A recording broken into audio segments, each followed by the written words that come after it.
ఏంటిదమ్మా? కోడి ఆగుతలేదు కోడి. అమ్మ అమ్మ ఏం కోడి లేదు.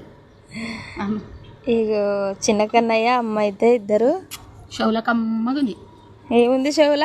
కమ్మగుంది. ఏముందో చుట్టూ ఏమడుకుండో కన్న తండ్రి కన్నయ్య ఏం మంది పెట్టుకుంటే షవుల కమ్మగుంది. ఇగో మా కన్నయ్య చూసిరా ఎట్లా ఆడుకుంటారు ఇద్దరు అమ్మ కన్నయ్య అయితే. నాన్నలు నాన్నలు ముద్దాడినా కానీ నా ఇష్టం తీరుతలేదా? ఎట్లా చేద్దు నేను? వజ్రమనాలా పగడమనాలా ముత్యమనాలా? వజ్రమే అంట. వజ్రమే అన్నిటికన్నా నిలబడింది. ఏం పేరమ్మా చిన్న పేరు చెప్పు నువ్వు. ఈయన పేరా? ఈయన పేరు గుర్తులేదు. వివేక్ తేజ్. వివేక్ తేజ. వివేక్ తేజ్. వివేక్ తేజ్.